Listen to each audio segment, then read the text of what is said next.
President Tinubu of Nigeria reaches out to Burkina Faso's Ibrahim Traore. What appears to be a diplomatic gesture masks a dangerous deception. In a shocking tale of betrayal at the highest levels, Tinubu extended a brotherly hand while secretly preparing handcuffs. Traore, leveraging his military intuition, detected something amiss in this suspiciously perfect invitation. Like a high-stakes chess match, each leader calculated their moves carefully, one setting a trap, the other evading capture. The ensuing political maneuvers would shake the foundations of West African alliances and expose the foreign powers manipulating events from the shadows, challenging the sovereignty of African nations. President Tinubu sat in his office, the Nigerian flag hanging behind him as he picked up the phone. His face remained calm, composed, almost friendly as he waited for the call to connect to Burkina Faso's young military leader, Ibrahim Traore. The stakes were high, but no hint of this appeared in Tinubu's carefully measured voice when Traore answered. "My brother," Tinubu began, his tone warm and inviting. "These are challenging times for our region. We must stand together as African nations." He spoke of shared struggles, common enemies, and the need for African solutions to African problems. Each sentence was crafted to build trust, to make Traore feel they stood on the same side.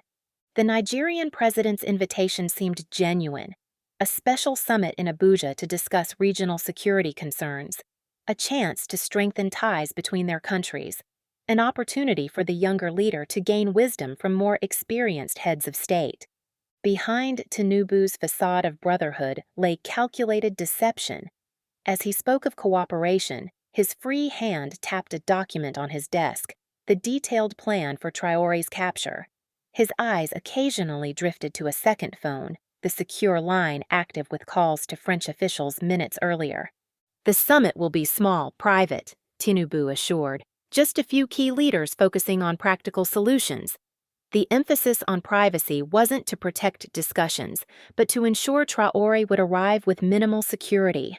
"We can arrange everything for your arrival," he added, a seemingly generous offer that would give Nigerian forces complete control over Traore's movements once on Nigerian soil. After ending the call, Tinubu's demeanor changed instantly. He picked up the secure phone and reported, "The invitation has been extended." He seemed receptive. The conversation contained none of the warmth promised to Traore, focusing instead on logistics, timing, and containment strategies. Within hours, unusual activity began at Nnamdi Azikiwe International Airport. Special holding rooms were prepared. The Nigerian Department of State Services established additional checkpoints around the airport, excessive for a diplomatic gathering. At the French embassy, lights burned late into the night. Diplomatic vehicles made frequent trips between the embassy and government buildings. Unmarked vehicles entered a restricted hangar at the airport's military section, unloaded under darkness. In a secure room, Nigerian officials studied the airport's diplomatic reception area. "Once he exits the plane, we'll have less than 5 minutes," one official explained. "The security corridor gives us the best opportunity." Red marks indicated positions for plainclothes officers who would appear as standard diplomatic security, but were actually part of the capture team. Communications revealed the plot's true nature. A French official stated clearly, "Once he lands, don't let him leave ground. The plane delay him long enough for us to act." The Nigerian response, "Understood, he won't even make it past the tarmac." This wouldn't be the first such betrayal in the region. Just months earlier, an opposition leader from a neighboring country had been lured to a peace conference, only to be detained upon arrival. Meanwhile, in Burkina Faso, Traore replayed the conversation. The invitation sounded too perfect. Something in Tinubu's tone struck him as rehearsed. Why this sudden interest when previous communications had been minimal? Why insist on a small security team? Traore stared at the transcript. The Nigerian president had emphasized brotherhood 7 times, regional cooperation 12 times. Such repetition seemed designed to overcome objections before being raised. In Ouagadougou, a presidential jet was prepared as reports reached Nigerian intelligence. The trap was set, waiting only for their target to arrive. But Traore felt a familiar sensation, the same instinct that had kept him alive through coups and assassination attempts. Why would he reach out now? Traore asked his advisor. And why insist I bring minimal security for a discussion about regional threats? Traore leaned back, making a decision. Before we respond, I want to know exactly what's waiting for us in Abuja. He contacted his intelligence chief. The invitation had planted seeds of suspicion, and Traore wasn't a man who ignored his instincts. Traore sat alone in his office, the transcript of Tinubu's call spread across his desk. The words seemed friendly enough, but something felt wrong. He'd survived 2 coups and multiple assassination attempts, not by chance, but by recognizing danger before it arrived. This invitation carried the same weight in his gut as the night he'd changed his sleeping location just hours before gunmen raided his quarters. The wording is too perfect, he muttered, fingers tracing over the transcript. Tinubu had emphasized personal security discussions, yet insisted Traore bring minimal protection. The Nigerian president had never shown such urgent interest in face-to-face meetings. Why now? Why the rush? Diplomatic visits required weeks of preparation, yet Tinubu wanted him in Abuja within days. The morning brought a heated debate among Traore's advisors. His foreign minister pushed for acceptance. This is a chance to strengthen ties with Nigeria, he insisted, palms pressed against the conference table. President Tinubu controls the largest economy in West Africa. We cannot afford to offend him. Traore's military advisors shared his hesitation. The timeline is suspicious, his defense minister noted, his voice tense, and the insistence on minimal security violates all diplomatic protocols for heads of state. The room divided between diplomatic opportunity and potential threat. I've felt this before, Traore interjected, silencing the room. The night before the second coup attempt, the same invitation to a friendly discussion that masked an ambush. His voice remained steady, but his eyes revealed the weight of survival. Diplomats saw opportunities, Traore saw ambushes. While economists calculated financial gains, he calculated escape routes. We need more information, Traore announced firmly. He turned to his intelligence chief. Track all French diplomatic movements in Abuja. This wasn't random. France's continued influence remained a concern since Traore had expelled French troops from Burkina Faso. Reports started flowing back within hours. Official communications described a small summit on regional security. Everything appeared normal on the surface. Yet Traore's intelligence team uncovered troubling inconsistencies. French diplomatic vehicles made unusual late-night trips between their embassy and a remote military airbase section. Security personnel at the proposed meeting venue had tripled. Hotel bookings showed no reservations for other African leaders supposedly attending this regional summit. Most concerning were intercepted communications between French officials in Abuja and Paris. Though partially encrypted, decoded fragments mentioned operation timing, containment protocols, and extraction procedures, terminology matching detention operations, not diplomatic meetings. Traore studied the reports, connecting dots others missed. The timing aligned with his recent public criticisms of France's economic control. The security arrangements matched detention protocols he'd studied in military training. The location offered limited escape routes. They're preparing a cage, Traore told his closest advisors, his voice dropping to a whisper. He recognized the pattern, isolating a target, controlling their movements, removing support systems. A capture operation disguised as diplomatic invitation. What troubled him deeply was the cooperation between Nigeria and France. African leaders working with former colonial powers against other African leaders, a familiar tragedy in the continent's history. We need absolute confirmation, Traore ordered. No assumptions, only facts. His caution stemmed from understanding the consequences. Claiming a fellow African president colluded with France would shake regional politics. Traore maintained normal communications with Nigeria, neither accepting nor declining the invitation. This calculated ambiguity bought time while keeping the trap's architects unsuspecting. Standing at his office window, Traore watched evening fall over Ouagadougou. City lights flickered on, reminding him of the people depending on his leadership. Whatever waited in Abuja, he wouldn't walk into it blindly. The chess game had begun, but unlike his opponents, Traore could see both sides of the board.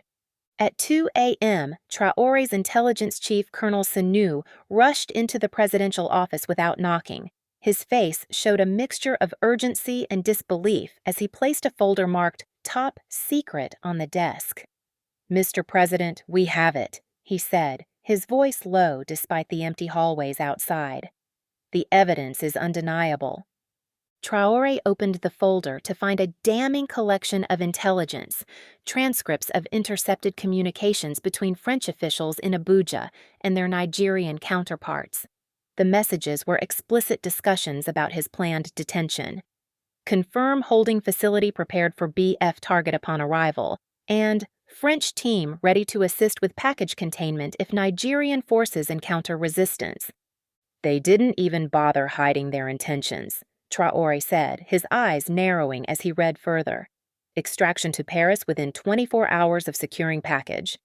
Colonel Sanu spread surveillance photos across the desk, taken around the proposed meeting venue in Abuja. "These were taken yesterday by our agent. The images revealed armed personnel establishing checkpoints and security barriers far beyond normal protocol, a web of surveillance closing around what would have been his arrival point. Digital tracking equipment monitored all approach roads, creating an inescapable net.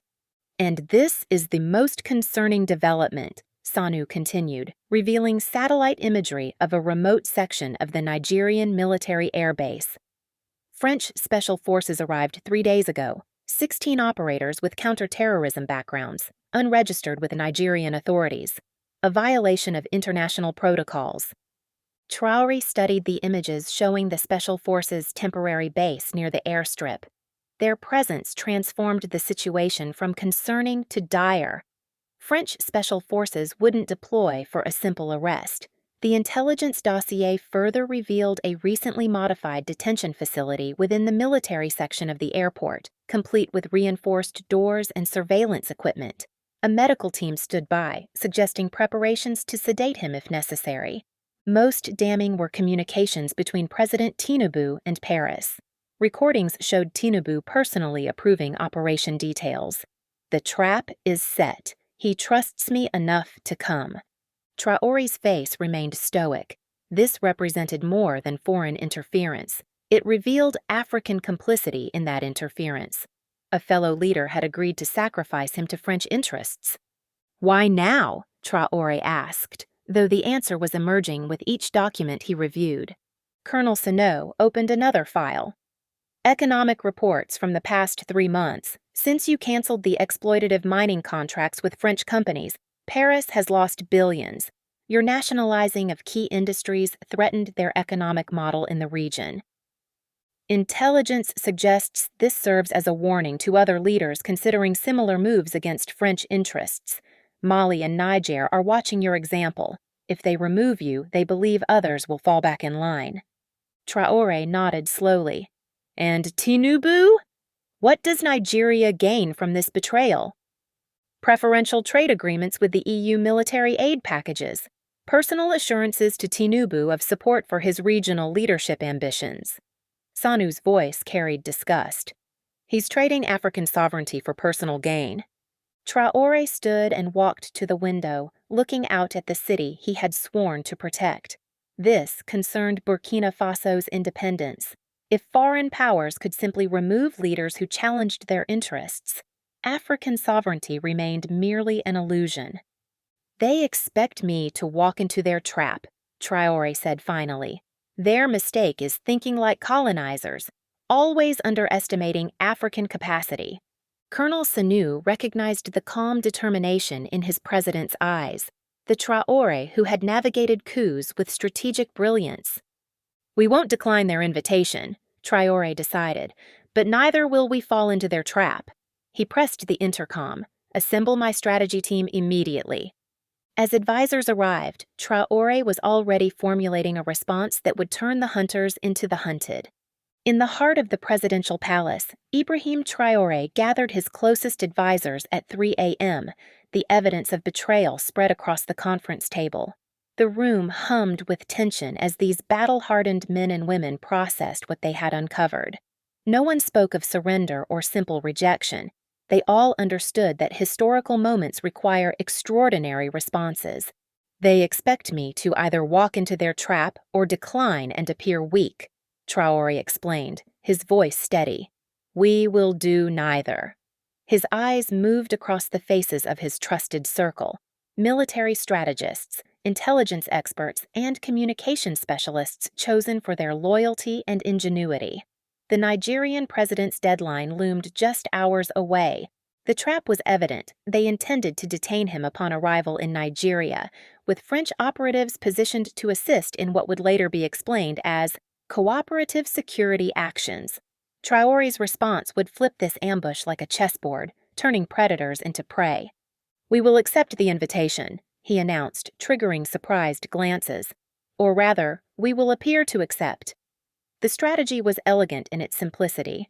Let Tinubu believe his trap was working while preparing a countermove that would expose the entire operation. Send confirmation of our flight plan to Nigerian authorities, Traore instructed. Make sure they see our presidential jet being prepared for departure. The communications team drafted an official response, carefully crafted to convince Tinubu his plan had succeeded. We appreciate your brotherly invitation and look forward to productive discussions, the message read. I will arrive with a minimal delegation as requested. The presidential jet would indeed depart, but with a body double on board who would report technical difficulties near the border and turn back. This maneuver would convince Nigerian and French operatives that their trap was proceeding as planned, buying Traore critical time for his countermove. Meanwhile, a separate team worked through the night, organizing evidence of the plot. Intercepted communications were authenticated, satellite images verified, and financial transactions between Nigerian officials and French operatives documented. Each piece was woven into a compelling narrative that couldn't be dismissed as misunderstanding. We need absolute security until the moment of revelation, Traore reminded his team. The palace implemented extraordinary protection measures, communications through secure channels only, restricted staff movements, and the president's actual location known only to his innermost circle. This strategy carried substantial risks. By exposing the plot rather than simply declining, Traore was elevating a shadow conflict into public view. If his evidence proved insufficient, he could appear paranoid and damage Burkina Faso's international standing. The risk is necessary, Traore told his advisors when these concerns were raised. If we decline quietly, they will try again with methods less detectable. Our silence protects them, not us. His decision centered on exposing the colonial influence undermining African sovereignty. At the exact hour he was scheduled to land in Abuja, Traore would instead address his nation via live broadcast. The evidence would be presented methodically, and the architects of his planned capture named publicly. Prepare the broadcast center, he instructed his media team. Test all backup systems. The studio was secured with multiple transmission options in case of sabotage. Pre-recorded segments detailing the evidence stood ready if the live broadcast faced interference. By midday, Traore's apparent acceptance had reached Nigeria. Phone calls between Abuja and Paris increased dramatically as the conspirators finalized their trap, unaware that they themselves had become vulnerable. Tomorrow, Traore told his closest advisor, will determine whether African leaders can still be removed by foreign powers at will. In both capitals, Abuja and Ouagadougou, expectations for tomorrow ran high, but for entirely different reasons. One side prepared a cage, the other prepared a revelation. The morning sun rose over Abuja as Nigerian security forces took their positions at Nnamdi Azikiwe International Airport. President Tinubu arrived early, surrounded by advisors and security personnel, their faces revealing the tension of what was about to unfold. The trap was set, every detail planned for the moment Ibrahim Traore would step off his plane. The Nigerian president checked his watch repeatedly as the scheduled arrival time approached. Radar confirmed that the Burkinabe presidential jet had taken off on time. Security teams tested their communications one final time. Medical personnel stood ready. A special detention room waited nearby, its reinforced doors recently installed. French officials in plainclothes now moved strategically among the Nigerian reception committee. They communicated through discreet earpieces, exchanging coded phrases. The cage was prepared. At the expected arrival time, an uneasy stillness settled over the waiting delegation. Minutes passed. Then confusion began to spread. The presidential jet from Burkina Faso had unexpectedly changed course near the border. Traore had made his move. The hunter's trap would remain empty. "Where is he? What's happening?" Tinubu demanded, his voice sharp with frustration. His aides scrambled for information as frantic calls between Nigerian and French officials revealed mounting concern. The operation unraveled with each passing minute. Meanwhile, in Ouagadougou, crowds gathered before public screens in markets and squares. The national television channel had announced a special address from President Traore, scheduled precisely when he was supposed to be landing in Abuja. Curiosity pulled people from homes and workplaces. Inside the broadcast center, technicians adjusted lighting as Traore reviewed his notes one final time. The room fell silent. Camera operators zoomed in on his resolute expression as he straightened his posture against the backdrop of the national flag.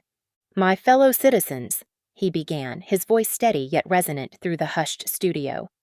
"Today I speak to you not from Abuja, but from our capital, because I have uncovered a plot against our sovereignty that you need to know about." What followed was a methodical presentation that left the nation stunned. Traore displayed intercepted communications between Nigerian and French officials discussing his planned capture. He played audio recordings of conversations where President Tinubu coordinated with French contacts about the operation. Security memos revealed the deployment of special forces and preparation of detention facilities. This invitation was for a trap designed to remove me from leadership and undermine the path to independence we have chosen together. Each piece of evidence came with context, naming those involved and explaining the geopolitical motivations. In the streets of Ouagadougou, shock transformed into outrage and then fierce pride. Citizens formed spontaneous demonstrations of support, waving flags and singing in local languages, celebrating Traore's strategic victory. The diplomatic world erupted in chaos. Tinubu canceled all appointments and retreated to the presidential villa. The French embassy issued no statements. ECOWAS hastily released a vague comment about miscommunication between member states. Across Africa, reactions intensified. In Kenya, a radio host questioned how Nigeria could act as a delivery boy for France. Young Nigerians began asking uncomfortable questions about who their leaders truly served. In Mali, students painted a mural showing a lion walking past a hunter's cage with the words, "You cannot cage the people." The sentiment spread across West Africa, with Traore emerging as a symbol of resistance against a colonial manipulation. Traore ended his address with a call for genuine African sovereignty. This attempt was against the dream of an Africa that determines its own future. Today, that dream remains alive because we refuse to be deceived. The chess game had concluded with the captors exposed. What began as an attempt to remove a troublesome leader had instead revealed the hidden mechanisms of power still operating decades after formal independence. This attempted trap represents a turning point for African leadership. The struggle for true independence continues decades after colonial flags were lowered, with foreign powers still pulling strings behind African thrones. Traore's victory came through intelligence and strategy rather than force. The diplomatic chessboard has been upended, with pieces switching allegiances. Traore's exposure of these hidden dynamics resonated across the continent, particularly among young Africans questioning their leaders' true loyalties. While this victory marks a significant moment, it demands continued vigilance. The chess game continues with transformed rules, signaling new possibilities for African sovereignty in a world of complex geopolitical maneuvering.